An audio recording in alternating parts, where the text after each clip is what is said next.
تو شاعر کہتا ہے کہ اے لوگو، اے پوچھنے والو میری اونٹنی کے بارے میں کہ یہ کہاں جا رہی ہے، اس نے کہاں کا ارادہ کر لیا ہے۔ تو وہ شخص جو یہ پوچھنا چاہتا ہے، جو یہ سوال کرنا چاہتا ہے، وہ جان لے، اس بات کا پتہ کر لے کہ اس کا ارادہ ہے کہ یہ اہل یثرب جا کر ہی ٹھہرے گی، اس کا وہاں پر وعدے کا وقت مقرر ہے، اس کی منزل اہل یثرب ہے۔ آپ بھی اس کو لے کر گئی ہیں بیٹی کو، اہل یثرب کے ہاں اس کا وعدہ مقرر ہے، اہل یثرب کے ہاں جا کے یہ رکے گی، اب یہ کہیں نہیں جائے گی، اب یہ کہیں نہیں رکے گی، بلکہ یہ سیدھی جا کر اپنی منزل مقصود کو پا لے گی اور اس کو پا کر وہاں ہی ٹھہرے گی۔ اپنی والہانہ محبت کا اظہار کر رہا ہے شاعر اس علاقے سے، یثرب سے۔ اور یثرب کیا ہے؟ مدینہ منورہ کا پرانا نام، جبکہ نبی صلی اللہ علیہ وسلم کی وہاں ہجرت نہیں ہوئی تھی اس وقت اس کو یثرب کہتے تھے۔ تو شاعر نے بھی کہا ہے کہ یہ یثرب جا کے ہی ٹھہرے گی، یا اس نے وہاں وعدے کا، اپنی ملاقات کا وقت مقرر کر لیا ہے۔ پھر وہ کہتا ہے کہ میں نے قسم کھائی ہے کہ میں اس کی تھکاوٹ پر، اس کے پھولوں کے گھس جانے پر کیا نہیں کروں گا، ترس نہیں کھاؤں گا۔ شاعر اپنے عشق کے بارے میں بتاتا ہے کہ میرا اس حد تک عشق ہو چکا ہے، اس عروج کو پہنچ چکا ہے، میں بےتاب ہوں اور میں بے چین ہوں، میں اس وقت کا شدت سے انتظار کر رہا ہوں کہ کب ملاقات ہوگی، کب میں نبی پاک صلی اللہ علیہ وسلم کی زیارت کروں گا، کب میں ان کے قریب ہوں گا اور کب میں ان کا دیدار پاؤں گا۔ تو وہ کہتا ہے کہ میں اب اتنی جلدی میں وہاں پہنچنا چاہتا ہوں کہ میں نے قسم کھا لی ہے کہ نہ تو میں راستے میں کہیں اپنی اونٹنی کو روکوں گا اور نہ میں خود رکوں گا۔ اس اونٹنی کو جتنی مرضی تھکاوٹ ہو جائے، اس اونٹنی کے کھر جتنے مرضی گھس جائیں، کھر گھسنے کا مطلب ہے اس کے پاؤں کے نیچے جو لگے ہوئے ہوتے ہیں نا، وہ کہتا ہے کہ یہ جتنے مرضی اس کے پاؤں سوج جائیں، اس کے پاؤں خراب ہو جائیں، اس کو جتنا مرضی فاصلہ طے کرنا پڑے، کیونکہ ابھی بھی اب آپ دیکھیں کہ وہاں پر سڑکیں بن گئی، سارا کچھ ہو گیا، تو مکہ سے مدینے کا راستہ تقریباً 4 سے 5 گھنٹے پر مشتمل ہے ابھی بھی۔ اب جب کہ سڑکیں بن گئی ہیں اور تیز رفتار گاڑیاں ہیں، تو تب تو وہ کچے راستوں سے، پہاڑوں سے گزر کے اس نے مدینہ منورہ پہنچنا تھا۔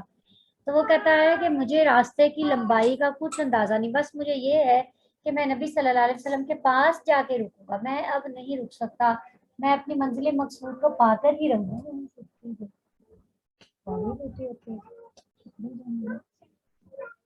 تو وہ کہتا ہے کہ میں تب تک چلتا رہوں گا، میں اپنے سفر کو چلائے رکھوں گا جب تک کہ محمد صلی اللہ علیہ وسلم کی زیارت نہ ہو جائے گی، جب تک میں آپ صلی اللہ علیہ وسلم کو دیکھ نہ لوں گا، جب تک میری اونٹنی آپ صلی اللہ علیہ وسلم کے دیدار سے فیضیاب نہیں ہو جاتی، اس وقت تک میں چلتا ہی رہوں گا، مجھے کوئی روکنے کی کوشش نہ کرے، کیونکہ میرا عشق درجہ اتم پر پہنچ رہا ہے، میرا عشق اس قدر ہو گیا ہے کہ میں آپ کے عشق میں جل رہا ہوں اور میں جا کر اپنے عشق کی آگ کو ٹھنڈا کرنا چاہتا ہوں۔ متا ماتنافی، وہ اپنی اونٹنی سے مخاطب ہوتے ہوئے کہتا ہے شاعر، کہتا ہے کہ اے میری اونٹنی، جب تو بٹھا دی جائے گی ابن ہاشم کے دروازے پر، ابن ہاشم سے مراد نبی صلی اللہ علیہ وسلم، یعنی آپ صلی اللہ علیہ وسلم کے دادا بنو ہاشم سے آپ کا تعلق تھا نا، اس لیے کہہ رہا ہے کہ ابن ہاشم کے دروازے کے پاس جب تجھے بٹھا دیا جائے گا، اچھا بیٹا، تو تو راحت بھی پائے گی اور تجھے ان کی عنایات اور تحفوں میں سے ایک بخششوں میں سے ایک بڑا حصہ ملے گا۔ اب شاعر اپنی اونٹنی کو کہہ رہا ہے، وہ آپ صلی اللہ علیہ وسلم کے سخاوت اور ان کی، اچھا بیٹے جائیں گے انشاءاللہ، سخاوت اور فیاضی کو بتاتے ہوئے کہہ رہا ہے، آپ صلی اللہ علیہ وسلم کی فیاضی کا ذکر کرتا ہے، کہتا ہے کہ اے میری اونٹنی، تو اب تھکاوٹ میں ہے، اب تیرے کھر گھس گئے ہیں، تو بے چین ہے، لیکن تو کہتا ہے کہ اتنے سفر کے بعد جب تو نبی صلی اللہ علیہ وسلم ابن ہاشم کے دروازے پہ جب تجھے بٹھا دیا جائے گا، جب تو وہاں پہنچ جائے گی، تو پھر تجھے آرام ملے گا، تیری ساری تھکاوٹ دور ہو جائے گی، تیری ساری تھکاوٹ ختم ہو جائے گی، تو اپنے آپ کو تازہ دم محسوس کرے گی، تو مجھے راحت ملے گی. اور اس کے ساتھ ساتھ آپ صلی اللہ علیہ وسلم تو وہ شخصیت ہے کہ وہ تو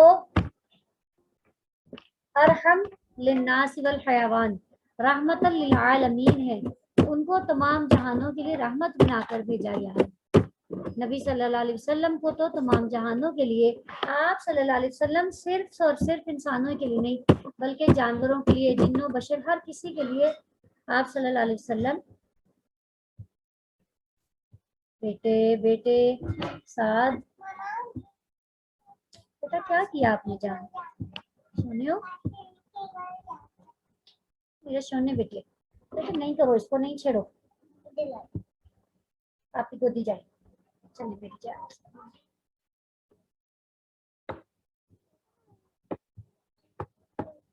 یہ لو. ہاں جی, وہ کہتا ہے کہ نبی صلی اللہ علیہ وسلم وہ شخصیت ہے کہ وہ انسانوں کے ساتھ ساتھ حیوانات کے لیے بھی, جمادات کے لیے بھی, نباتات کے لیے بھی, ہر کسی کے لیے وہ رحم کرنے والے, ان پر رحمت بن کر آئے تھے. تو وہ کہتا ہے کہ تو جب چلی جائے گی, وہ تو وہ شخصیت ہے کہ جب آپ نے سنا واقعہ پڑھا ہوگا آپ صلی اللہ علیہ وسلم کے حوالے سے کہ ایک اونٹ جو تھا وہ بہت نبی صلی اللہ علیہ وسلم کے پاس آ کر بلکتا تھا, روتا تھا اور اپنے مالک کی شکایت کرتا تھا. آپ صلی اللہ علیہ وسلم تو ان کی بولی بھی سمجھ لیتے تھے, ان کو اللہ تعالیٰ نے علم دے رکھا تھا. تو وہ کہتے ہیں کہ ہر جانور بھی ان کے پاس جا کے رحمت محسوس کرتا ہے, رحم میں آ جاتا ہے. تو جب وہاں جائے گی تو آرام پائے گی اور تجھے ان کی عنایات میں سے ایک کثیر حصہ ملے گا. آپ صلی اللہ علیہ وسلم تجھے بھی عطا کریں گے, ان کی عطا سبھی کے لیے ہوگا, ان کی نوازشات, ان کی نعمتیں ہوں گی جس کی وجہ سے تجھے تسکین مل جائے گی, تجھے سکون مل جائے گا. بس اب تیرے لیے کیا ہے کہ تو جلد از جلد, نبی صلی اللہ علیہ وسلم کے اپنی حکمی کو تیز کرنے کے لیے کہہ رہا ہے کہ جلد از جلد ان کے دروازے پر پہنچنے کے لیے, ان کے دربار میں پہنچنے کے لیے کوشش کر اور دوڑ کر اپنی منزل کو پالے. جی بیٹے کیا پھر وہ کہتا ہے کہ آپ صلی اللہ علیہ وسلم کی تعریفیں کرتے کہتا ہے کہ وہ ایسے نبی ہیں جو وہ کچھ دیکھ سکتے ہیں جو دوسرے لوگ نہیں دیکھتے. آپ صلی اللہ علیہ وسلم کو جو علم عطا کیا گیا, اللہ تعالیٰ نے اپنے خزانوں میں سے جو علم آپ کو عطا کیا وہ اور کسی کے پاس نہیں ہے. آپ کو غائب کا علم بھی جتنا اللہ نے چاہا دیا. آپ کو معراج کے وقت اللہ تعالیٰ نے نبی صلی اللہ علیہ وسلم کو علم دیا اور بتایا, قیامت کے حوالے سے بھی جو چاہا آپ صلی اللہ علیہ وسلم کو, یعنی اللہ نے جو چاہا جتنا چاہا آپ کو علم عطا کیا, لیکن وہ علم اور کسی کو عطا نہیں کیا گیا. وہ نہ تو قریش کے کسی سردار کے پاس تھا اور نہ کسی قبیلے کے کسی بڑے کے پاس تھا, نہ کسی بزرگ کے پاس تھا, نہ یہاں تک کہ نہ کسی نبی کے پاس تھا جو علم اللہ تعالیٰ نے پیارے نبی صلی اللہ علیہ وسلم کو عطا کیا. اور آپ صلی اللہ علیہ وسلم کا ذکر جو تھا وہ ہم چپ کریں, بری بات ہوتی ہم پڑھا رہی ہیں. آپ خود جائیں, میری جان جائیں, آپ کچن میں جائیں.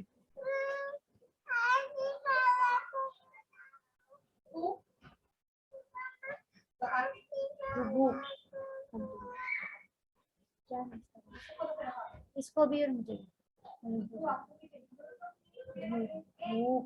کھانا کھانا کھانا کھانا کیا ہو رہا ہے, میں ادھر آ جاتی ہوں, ہو گیا تھا. وہ کہتا ہے کہ ایسے نبی ہیں جو وہ کچھ دیکھتے ہیں جو دوسرے نہیں دیکھ سکتے, اور آپ کا ذکر, میری عمر کی قسم, آپ کا ذکر ہر جگہ پر اونچی نیچی نشیب و فراز میں ہر جگہ آپ صلی اللہ علیہ وسلم کا ذکر عام ہو گیا ہے. جہاں جہاں لوگ پہنچے ہیں ہر جگہ وہ آپ کا ذکر کرتے ہیں. آپ کا ذکر دور دراز ملکوں میں چلا گیا, آپ کی سچائی کا ذکر ہو رہا ہے, ہر شخص آپ کا قائل ہو رہا ہے اور آپ کی محبت میں گرفتار ہو رہا ہے. ایک بار آپ صلی اللہ علیہ وسلم کا جو دیدار کرتا ہے وہ آپ ہی کا ہو کر رہ جاتا ہے. ایک بار ایک شاعر تھا, بہت بڑا شاعر, جو کہ بعد میں بہت بڑے وہ بن گئے صحابی, حضرت طفیل بن عمرو الدوسی تھے. ان کو قریش مکہ نے بڑا کہا کہ تم ان کے پاس جاؤ گے تو تم ان کے ہی ہو کر رہ جاؤ گے, اس کی بات نہ سننا, وہ ہر کسی پر اپنا جادو کر دیتا ہے. تو حضرت جو طفیل تھے انہوں نے کیا کہا, یہ بیت اللہ کا طواف کرنے چلے گئے, انہوں نے اپنے انگلیوں کانوں میں اپنے روئی دے لی اور انگلیاں ٹھونس لی کہ میں اس شخص کی بات نہ سن سکوں, کیونکہ قریش مکہ نے یہ کہا کہ بھئی یہ شخص ہر کسی پر جادو کر جاتا ہے, کہ مجھ پہ نہ جادو ہو جائے. آپ صلی اللہ علیہ وسلم کے ساتھ وہ بھی طواف کرتے رہے، طواف کر رہے تھے کہ ایک بار ان کے دل میں آیا کہ اے طفیل، ایسی کیا بات ہے، یہ شخص کیا کہہ دے گا، اس کی بات سن کر تو دیکھ، تو اتنا بڑا شاعر ہے، تیرے پہ کسی کا کیا جادو چلنا ہے۔ حضرت طفیل بن عمرو الدوسی نے اپنے کانوں سے جب انگلیاں ہٹائیں اور آپ صلی اللہ علیہ وسلم کے بارے میں ان کو سنا، جو کلام وہ پڑھ رہے تھے اس کو جب ان کے کانوں میں آوازیں گئیں تو وہ کہہ اٹھے لا الہ الا اللہ محمد رسول اللہ۔ انہوں نے نبی صلی اللہ علیہ وسلم پر ایمان لیا، کیونکہ شاعر جتنے بڑے تھے ان کو پتا تھا کہ جو کلام ہم لے کر آتے ہیں، جو کلام ہم پیش کرتے ہیں، یہ شخص جو کلام پیش کرتا ہے نہ تو یہ شاعر ہے، یہ کسی انسان کے بس کی بات نہیں۔ انہوں نے وہ کلام سنا اور انہوں نے وہ ایمان لیا ہے۔ تو یہ بھی شاعر کہہ رہا ہے کہ آپ کا ذکر تو نشیب و فراز میں پھیل چکا ہے، جو شخص آتا ہے آپ کا گربیدہ ہو جاتا ہے، آپ کی محبت میں گرفتار ہو جاتا ہے، آپ کے عشق میں گرفتار ہو جاتا ہے، پھر جب جاتا ہے اپنے قبیلے کی طرف تو وہ اس قبیلے میں جا کر آپ صلی اللہ علیہ وسلم کا ذکر عام کر دیتا ہے، گویا آپ صلی اللہ علیہ وسلم ہر جگہ پر مشہور و معروف شخصیت ہو چکے ہیں۔ اب آپ کو آپ کے ذکر کو پھیلنے سے کوئی نہیں روک سکتا۔ پھر وہ آپ صلی اللہ علیہ وسلم کی سخاوت اور فیاضی کا ذکر کرتے ہوئے کہتا ہے کہ آپ کے صدقات ایسے ہیں جن میں کوئی ناغہ نہیں پڑتا، اور آپ کے ایسے عطیات ہیں کہ آج کی عطا کل کی عطا کو روکنے والی نہیں ہے۔ جیسے آپ نے پیچھے بھی ہم نے دیکھا کہ ان کی عطا اور بخششیں صرف انسانوں کے لیے نہیں بلکہ حیوانات کے لیے، جنوں کے لیے، نباتات کے لیے، جمادات کے لیے، ہر چیز کے لیے آپ صلی اللہ علیہ وسلم کی نوازش و عطیات ہوتی تھی۔ اور یہ ضروری نہیں کہ نوازش و عطیات میں صرف پیسہ اور مال و دولت ہی ہو، یعنی ہر طرح کا، کسی کو پروٹیکٹ کرنا، غلاموں کی مدد کرنا، کسی سائل کو عطا کر دینا، جو بھی چیز آپ کے پاس ہوتی تھی، یہاں تک کہ آپ صلی اللہ علیہ وسلم کے پاس 90,000 درہم لائے گئے، احد کے پہاڑ کے برابر آپ کے پاس مال لایا گیا، تو آپ صلی اللہ علیہ وسلم نے اسے چٹائی پر رکھا اور اس کو کیا کیا کہ لوگوں میں دینا شروع کیا، اتنا دیا کہ آپ اس دن وہ اپنی مال جو بھی تھا وہ ختم کر کے 90,000 درہم ختم کر کے پھر آپ صلی اللہ علیہ وسلم اپنے گھر کو واپس گئے۔ وہ کہتا ہے کہ آپ کے انعام و اکرام اور آپ کی نوازشات کی امید اتنی زیادہ ہے، جگہ بنا چکی ہر کسی کے دل میں، کہ کوئی بھی شخص جو ہے وہ آپ صلی اللہ علیہ وسلم سے نا امید نہیں ہوتا۔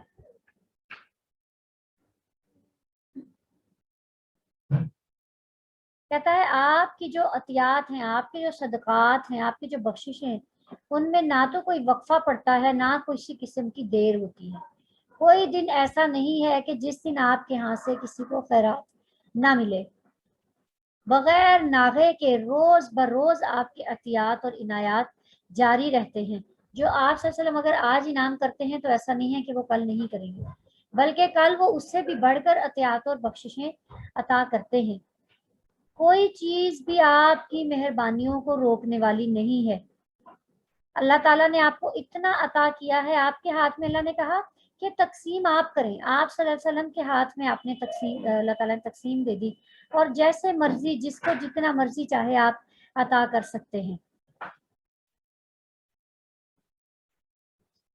کیونکہ اہل جو مکہ تھے وہ بھی بہت کثرت سے کہتے تھے، مہمان نواز بہت تھے، لیکن وہ آپ صلی اللہ علیہ وسلم کو ان سب میں جدا کر رہا ہے کہ آپ کی عطیات، آپ کی بخششیں ایسی بخششیں ہیں کہ اگر آپ نے آج کسی کو عطا کیا ہے تو کل اگر وہ شخص چلا جائے گا تو ایسا نہیں ہوگا کہ کل اس کو نہیں ملے گا، بلکہ اس کو کل بھی اس سے بڑھ کر عطا ہوگا۔ اور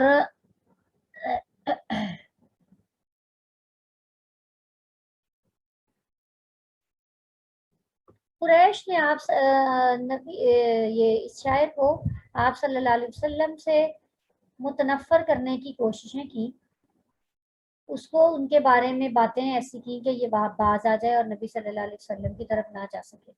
لیکن شاعر کے دل میں اس حد تک نبی صلی اللہ علیہ وسلم کی جو صفات تھیں وہ جاگزین ہو چکی تھی، پختہ اور راسخ ہو چکی تھی، کہ اب وہ وہاں سے لوٹنا نہیں چاہتا تھا۔ وہ چاہتا تھا کہ وہ آپ کے ہاں جا کر ہی دم لے گا، اور آپ صلی اللہ علیہ وسلم کی اتنی تعریفیں اس نے کی کہ وہ دوسروں کو بھی آپ صلی اللہ علیہ وسلم کی طرف مائل کر رہا تھا۔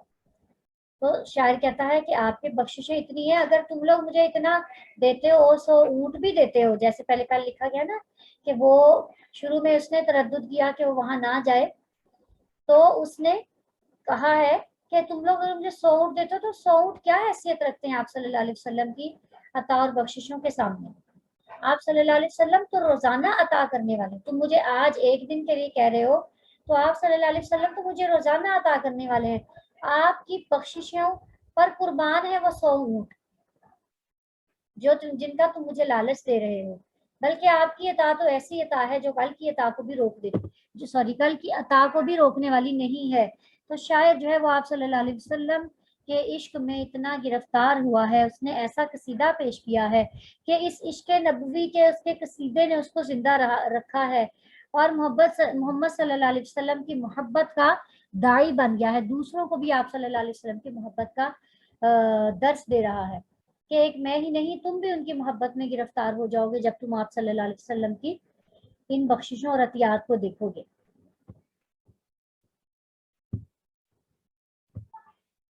اگلا جی فی مدح النبی جی صلی اللہ علیہ وسلم، نبی صلی اللہ علیہ وسلم کی مدح میں قصیدہ ہے،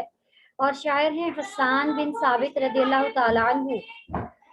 حسان بن ثابت رضی اللہ عنہ شاعر الرسول ہیں، ان کو شاعر الرسول بھی کہا جاتا ہے، شاعر الاسلام بھی کہا جاتا ہے۔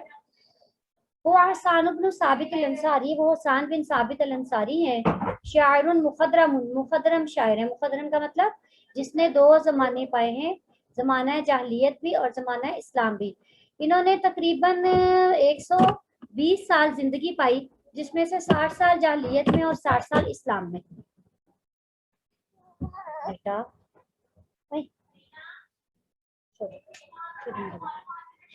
اور پھر جب اسلام لے آئے تو انہوں نے اپنے شعروں سے مسلمانوں کا دفاع کیا۔ آپ کو شاعر الرسول صلی اللہ علیہ وسلم کا لقب دیا جاتا ہے۔ وتوفی فی خلافت معاویہ بن ابی سفیان 54 ہجری، اور 54 ہجری میں حضرت معاویہ بن ابی سفیان کی خلافت میں آپ نے وفات پائی۔ آپ کی جو حسان بن ثابت ہیں، ان کی 6 لڑیاں شعراء کی چلتی ہیں، 3 ان کے باوجداد اور 3 ان کی اور نسلیں، یعنی 3 ان کے دادے اور 3 ادھر نیچے سے ان کے پوتے، یعنی 6 طرح سے ان کا جو ہے نا وہ سلسلہ نسب وہ سارے شعراء ہی تھے۔ اور درجہ نس میں وہ نبی صلی اللہ علیہ وسلم کی مدح کر رہے ہیں، اور آپ کے حسن اور جمال کی، اور اس کے ساتھ ساتھ آپ کے حسب اور نسب کی پاکیزگی کو بیان کر رہے ہیں۔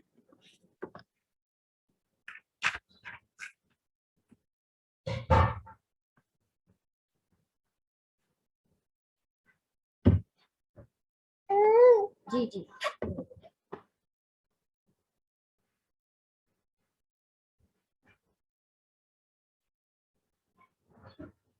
شاعر کہتا ہے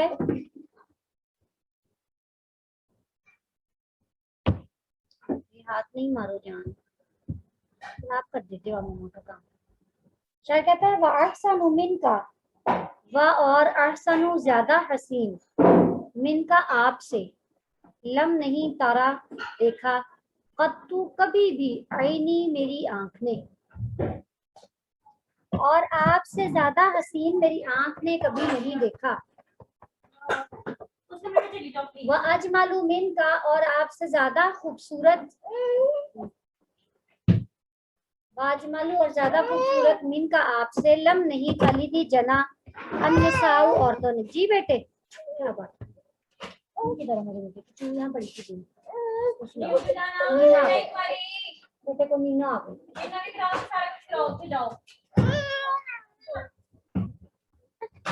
وَأَحْسَنُ مِنْكَ لَمْ تَرَ قَطُّ عَيْنِي، اور آپ سے زیادہ خوبصورت میری آنکھ نے کبھی دیکھا ہی نہیں۔ وَأَجْمَلُ مِنْكَ لَمْ تَلِدِ النِّسَاءُ، آپ سے زیادہ حسین جمیل میری کسی عورت نے جنا ہی نہیں۔ خلقتا، آپ کو پیدا کیا گیا، مبرئن پاک، من سے کلی ہر عیب عیب سے، وَأَنَّكَ گویا کہ آپ کا خلقتا آپ کو پیدا کیا گیا، کما تشاء جیسا کہ آپ چاہتے تھے۔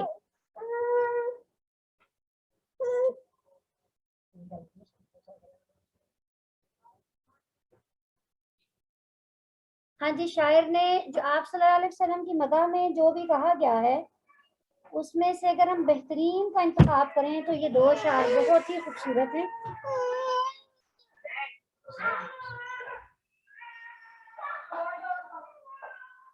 شاعر نے آپ کے حسن کو کسی اور چیز سے تشبیہ نہیں دی اور کچھ بیان نہیں کیا، نہ کسی کے مثل قرار دیا، بلکہ شاعر کہتا ہے کہ میں آپ صلی اللہ علیہ وسلم، یعنی جب سے شاعر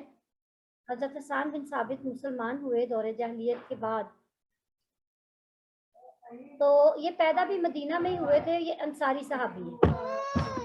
تو نبی صلی اللہ علیہ وسلم جب مدینہ میں آئے تو آپ صلی اللہ علیہ وسلم کو دیکھ کر آپ صلی اللہ علیہ وسلم جی بیٹے اسلام لے آئے، اور پوری زندگی آپ نے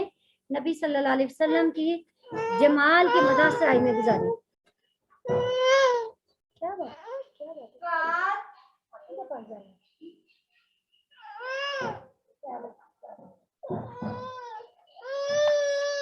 کیا بات ہے جان، آپ ماما کو تنگ کر رہے ہیں. تو شاعر کہتا ہے کہ میں آپ کے حسن کی کیا مثال دوں. آپ صلی اللہ علیہ وسلم کا حسن تو بے مثال حسن ہے، کیونکہ آپ جیسا حسین آج تک میری آنکھ نے نہیں دیکھا. قطو جو ہوتا ہے وہ فعل ماضی یعنی گزرے ہوئے زمانے کی نفی کرنے کے لیے آتا ہے. کہتا ہے کہ آپ جیسا خوبصورت، آپ جیسا حسین میری آنکھ نے کبھی نہیں دیکھا، اور آپ جیسا جمیل کیوں نہ ہو ایسا، کیونکہ آپ جیسا جمیل تو کسی عورت نے پیدا ہی نہیں کیا. وہ کہتا ہے کہ میں آپ کے مثال کو کس سے، آپ کے حسن کو کس چیز سے تشبیہ دوں. آپ کا حسن تو بے مثال ہے. آپ صلی اللہ علیہ وسلم کے بارے میں یہ کہا جاتا ہے،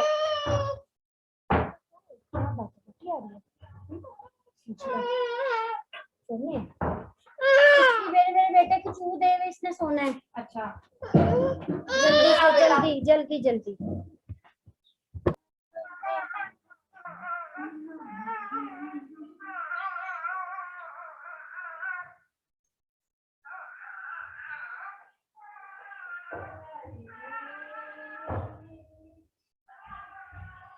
شاعر کہتا ہے کہ آپ صرف قریش مکہ ہی کیا، کوئی انسان بھی، کوئی قبیلے کا سردار بھی آپ صلی اللہ علیہ وسلم سے بڑھ کر نہیں ہو سکتا، کوئی نبی بھی، یہاں تک کہ حضرت یوسف علیہ السلام بھی. حضرت یوسف علیہ السلام کے بارے میں ایک شاعر، کسی شاعر نے کہا ہے، یعنی نبی صلی اللہ علیہ وسلم کے حسن کو بیان کرتے ہیں، شاعر کہتا ہے حسن یوسف پہ کٹی انگشتے زنا.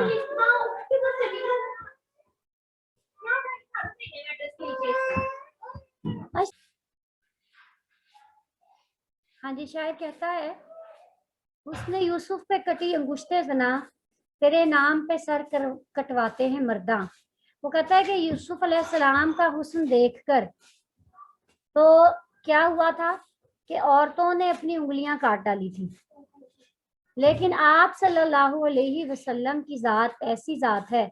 کہ آپ کو دیکھنا تو کیا، آپ کا صرف نام ہی سن کر عورتیں تو کیا،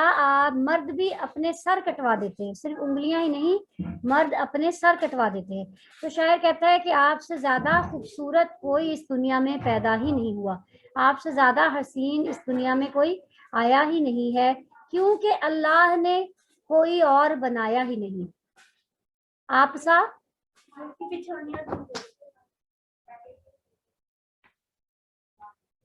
دونوں جہاں میں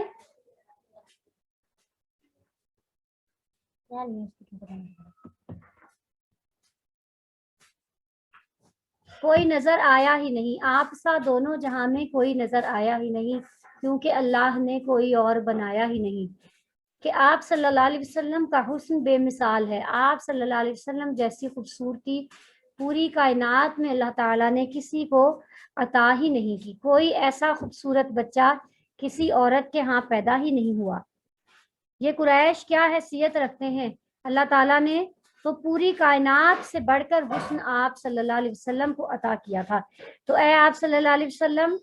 کو نہ ماننے والوں، آپ کے بارے میں سن لو کہ ایسی حسن و جمال والی ہستی تو کبھی کسی کائنات میں کہیں نظر ہی نہیں آتی. آپ جیسا خوبصورت ناک، آپ جیسی خوبصورت آنکھیں، آپ صلی اللہ علیہ وسلم کی زلف مبارک. اب کبھی آپ ان کا حلیہ مبارک پڑھیں تو ایسا حسین انداز میں وہ بیان کیا ہے ام معبد نے. آپ صلی اللہ علیہ وسلم کے رخسار، آپ کی آنکھیں، آپ کی پیشانی، آپ صلی اللہ علیہ وسلم کا قد کیسا درمیانہ قد تھا کہ نہ تو بہت لمبا تھا اور نہ بہت چھوٹا. لیکن آپ صلی اللہ علیہ وسلم کا یہ معجزہ تھا کہ جب آپ لوگوں میں چلتے تھے تو آپ سب سے بلند معلوم ہوتے تھے. اس میں آپ صلی اللہ علیہ وسلم کے حلیہ مبارک کے بارے میں جو بات آپ کو معلوم ہے وہ آپ اچھے سے بتا سکتے ہیں اس کے اندر. اور ام معبد کا جو میں آپ کو بتا رہی ہوں کہ سیرت کے کتابوں میں کہیں یہ واقعہ بھی آپ پڑھیں کہ ام معبد اپنے شوہر کو آپ صلی اللہ علیہ وسلم کا تعارف کیسے کرواتی ہے کہ یہ کیسا شخص ہمارے پاس آیا تھا. تو وہ ضرور آپ اس کو حلیہ مبارک آپ صلی اللہ علیہ وسلم کا اس کا آپ مطالعہ کیجیے گا. خلقت مبرأ من کل عیب، آپ کو پیدا کیا گیا مبرہ پاک، من کل عیب ہر عیب سے. کاننا کا گویا کہ آپ کا دخول خطاب کو پیدا کیا گیا، کما تشاؤ جیسا کہ آپ چاہتے تھے. شاید آپ صلی اللہ علیہ وسلم کے جمال کا اعتراف پورے جہاں کو بتاتا ہے، اعتراف کرتا ہے اور کہتا ہے کہ آپ صلی اللہ علیہ وسلم کی ذات گرامی وہ ذات ہے جو ہر طرح کے ہر قسم کے عیب سے پاک ہے. آپ صلی اللہ علیہ وسلم میں کوئی خامی یا کوئی کمی ایسی نہیں جو آپ کو چھو کر بھی گزری ہو. دشمن بھی آپ صلی اللہ علیہ وسلم کی اس بات کے معترف ہیں کہ آپ صلی اللہ علیہ وسلم کو جب کیا گیا یہ بیت اللہ کی تعمیر نو کا واقعہ پیش آیا، اس وقت ابھی آپ صلی اللہ علیہ وسلم نوجوان ہی تھے. تب کیا ہوا کہ جھگڑا ہو گیا اور اس قدر جنگ ہوئی کہ سارے لوگ قبیلے قریش کے سارے لڑنے لگ گئے کہ بھی اس کو نصب جو کیا جائے گا وہ ہم کریں گے. حجر اسود کو نصب کرنے کا جب موقع آیا تو سب میں لڑائی ہو گئی، اتنی شدید ہوئی کہ تمام قبائل جو تھے وہ قسمیں کھا رہے تھے اور وہ اپنے ہاتھ جو تھے ڈبو رہے تھے خون کے پیالے میں ڈال ڈال کر کہ ہم کیا کریں گے کہ ہم اس شرف کو حاصل کرنے کے لیے مر جائیں گے، ہم اس کی خاطر جنگ کریں گے یہاں تک کہ ہم مر جائیں گے. یہ ہمیں ہی شرف ملنا چاہیے کہ ہم حجر اسود جو کہ جنت سے آیا ہوا پتھر ہے اس کو نصب کرنے کا شرف ہمیں مل جائے. تو کیا ہوا کہ سب کا بہت زیادہ سب کی اس بارے میں لڑائی ہو گئی، جنگ ہو گئی. تو ایک شخص کو ثالث بنایا گیا جسے سب لوگ تسلیم کرتے تھے. اس شخص نے یہ فیصلہ کیا کہ جو بھی شخص سب سے پہلے اس مسجد کے دروازے سے داخل ہوگا اس کو یہ اختیار دیا جائے گا کہ وہ اس کا فیصلہ کرے. تو آپ صلی اللہ علیہ وسلم دیکھا تو کیا ہوا کہ نبی صلی اللہ علیہ وسلم سب سے پہلے اس دروازے سے داخل ہوئے، باب بنی شیبہ سے، اس کا نام تھا باب بنی شیبہ کا دروازہ. تو وہاں سے آپ صلی اللہ علیہ وسلم جب داخل ہوئے تو قریش کے تمام لوگ پکار اٹھے، ہاں یہ صادق ہے، یہ امین ہے، ہم سب راضی ہو گئے. یعنی کہ آپ صلی اللہ علیہ وسلم کے دشمن ہونے کے باوجود بھی وہ آپ کو صادق اور امین کے لقب سے پکارتے تھے. ان کو یقین تھا کہ آپ جو بات کہتے ہیں وہ برحق ہے. ایسی بات نہیں تھی کہ وہ آپ صلی اللہ علیہ وسلم کی دعوت کا اس لیے انکار کرتے تھے کہ وہ اسے سچا نہیں مانتے تھے، بلکہ وہ سچا مانتے تھے لیکن اپنی ڈٹائی کی وجہ سے، صرف اس بغض کی وجہ سے کہ تمام انبیاء جو پہلے بنی اسرائیل میں آتے رہے اور قریش مکہ یہ کہتے رہے کہ جو بھی نبی ہم میں آئے گا ہم اس پر ایمان لا کر تو سبقت لے جائیں گے یہود و نصارہ پر. یہود کہتے تھے ہم ان پر سبقت لے جائیں گے، عیسائی کہتے تھے ہم ان پر سبقت لے جائیں گے. لیکن اللہ تعالیٰ نے ان کو بنی اسماعیل میں پیدا فرما دیا بنی اسرائیل کی بجائے. تو بہرحال بات آگے سے آگے نکلتی گئی. تو بات یہ کرنا مقصود تھی کہ آپ صلی اللہ علیہ وسلم کو ہر عیب سے پاک کیا گیا، یہاں تک کہ آپ کے اس خوبی کا اعتراف آپ کے دشمنوں نے بھی کیا ہے. جو ابو لہب آپ کا چچا تھا وہ بھی آپ صلی اللہ علیہ وسلم کی اس خوبی کا معترف تھا. جو ابو جہل تھا وہ بھی آپ صلی اللہ علیہ وسلم کی اس خوبی کو ماننے والا تھا کہ آپ صلی اللہ علیہ وسلم میں کسی طرح کی کوئی بد عہدی، کوئی بے وفائی، کسی قسم کی خیانت آپ صلی اللہ علیہ وسلم کی ذات میں نہیں. ہر طرح کی جو اچھا اخلاق ہے، یہاں تک کہ اللہ تعالیٰ نے بھی آپ کے بارے میں فرمایا وَإِنَّكَ لَعَلَىٰ خُلُقٍ عَظِيمٍ، بے شک آپ اعلیٰ اخلاق، عظیم اخلاق کے اعلیٰ درجے پر فائز ہیں. کہ ہر طرح کی جو بھی کوئی انسانی خوبی ہو سکتی ہے حسن خلق کی، آپ صلی اللہ علیہ وسلم کے اندر بدرجہ اتم پائی جاتی ہے۔ کوئی سخاوت و فیاضی کو لے لے، کوئی مہمان نوازی کو لے لے، کوئی کسی پر رحمت کو لے لے، کوئی نرمی کو لے لے، عفو درگزر ہو، تسامح ہو، اور خوش خلقی ہو، اور بھی غرض جس بھی طرح کا کوئی اچھا اخلاق ہو وہ آپ صلی اللہ علیہ وسلم کے اندر صدق و سچائی ہو، امانت داری ہو، اور بھی جو بھی خوبی ہو سکتی ہے وہ آپ صلی اللہ علیہ وسلم کے اندر ہر طرح کا اعلیٰ اخلاق، اور وہ بھی اس کا اعلیٰ ترین درجہ تھا جس پر آپ فائز تھے۔ تو شاعر کہتا ہے آپ کو میں کیا کہوں، آپ کی سخاوت کے بارے میں بات کروں، آپ کی سچائی کے بارے میں بات کروں، آپ کے علم کے بارے میں، آپ کے درگزر کے بارے میں، آپ کے عفو کے بارے میں، آپ کی نرمی کے بارے میں، یا میں آپ صلی اللہ علیہ وسلم کی امانت داری کے بارے میں کس بارے میں بات کروں؟ میں تو صرف یہ کہہ سکتا ہوں کہ آپ کی ذات ایسی ذات ہے جو ہر ہر ہر عیب سے پاک ہے۔ شاعر نے اس کو اس طرح سے بیان کر دیا کہ بجائے میں ان کی خوبیوں کو ایک جگہ جمع کروں، اس نے کہا کہ ہر عیب سے پاک آپ صلی اللہ علیہ وسلم کی ذات ہے، اور یہ کہا کہ آپ کو یوں پیدا کیا گیا کأنکا، گویا کہ آپ قد خلقت، آپ کو پیدا کیا گیا کما تشاء، جیسا کہ آپ چاہتے تھے۔ تو لگتا یوں ہے کہ گویا آپ کی تخلیق ہو رہی ہے، اللہ بزرگ و برتر آپ کے سامنے موجود ہے، اور وہ اللہ تعالیٰ آپ سے فرماتے ہیں کہ اے میرے محبوب بتائیے آپ کو کیسا بنا دوں، اے میرے محبوب آپ کو اپنا یہ عضو کیسا چاہیے، اے میرے محبوب آپ کو اپنی یہ خوبی کیسی چاہیے۔ گویا اللہ تعالیٰ نے بناتے ہوئے آپ صلی اللہ علیہ وسلم سے پوچھ پوچھ کر آپ کو بنایا۔ شاعر ایسا کیوں کہتا ہے کہ آپ جب دیکھتے ہیں نا کہ ہم کیا کہتے ہیں کہ میں نا میری آنکھیں یہ چھوٹی چھوٹی سی میری آنکھیں ہوتی نا، اگر میری اپنے اختیار میں بڑی بڑی اپنی آنکھیں کرتی بڑی بناتی، اور پھر یہ بھی ہوتا ہے کہ ہم کہتے ہیں ہم اپنی دنیاوی اعتبار سے ہم کیا کریں گے جی، اس کو تھوڑا انہانس کرنے کی کوشش کریں گے، اس کو بڑا کرنے کی کوشش کریں گے، کسی طرح سے اس کو میک اپ کریں گے، کوئی کاسمیٹک سرجری کرائے گا، کوئی کچھ کرے گا۔ لیکن اللہ تعالیٰ کہتے ہیں کہ شاعر کہتے ہیں کہ آپ صلی اللہ علیہ وسلم کی ذات ایسی ذات ہے کہ گویا حق تعالیٰ نے آپ صلی اللہ علیہ وسلم سے پوچھ کر حق تعالیٰ نے اپنی مرضی کو نبی صلی اللہ علیہ وسلم کی مرضی کے تابع کر دیا، سبحان اللہ، اور پھر آپ صلی اللہ علیہ وسلم کو پیدا فرمایا کہ جس طرح کا بھی آپ چاہتے تھے ویسا ویسا اللہ تعالیٰ نے آپ کو پیدا فرما دیا۔ یہ شعر کی تشریح میں آپ بہت کچھ لکھ سکتے ہیں، ہر طرح کا حسن، چہرے کے اعتبار سے، خوبصورتی کے اعتبار سے، اور ہر طرح کے آپ کی اخلاق کے اعتبار سے آپ کی صلی اللہ علیہ وسلم کی جو بھی خوبیاں آپ بیان کر سکتے ہیں، جو واقعات لکھ سکتے ہیں وہ آپ اس میں لکھ دیں، لیکن اتنا بھی نہیں لمبا کرنا کہ آپ اس کو لکھ لکھ کے اتنا کر دیں کہ آپ کی شیٹوں کی شیٹیں ختم ہو جائیں۔ گویا کہ ہوتا تو یوں ہے، اگر حق تو ہم پھر بھی ادا نہیں کر سکتے آپ کے اعلیٰ اخلاق کو بیان کرنے کا، آپ کی صفات کو بیان کرنے کا، تو بات یہ کہ حق تو یہ ہے کہ حق ادا نہ ہوا آپ صلی اللہ علیہ وسلم کی اس توصیف کے بارے میں کہ ہم ان کی توصیف کا کیسے ان کی توصیف کریں کہ رب تعالیٰ نے خود پورا قرآن ان کی توصیف میں بیان کر دیا۔ تو یہ بات آپ ان کے اس کی شاعری کے تشریح میں آپ لوگ لکھ سکتے ہیں، بہت سی آیات لکھ سکتے ہیں، بہت سے اشعار لکھ سکتے ہیں۔ آپ صلی اللہ علیہ وسلم کی سیرت کو پڑھ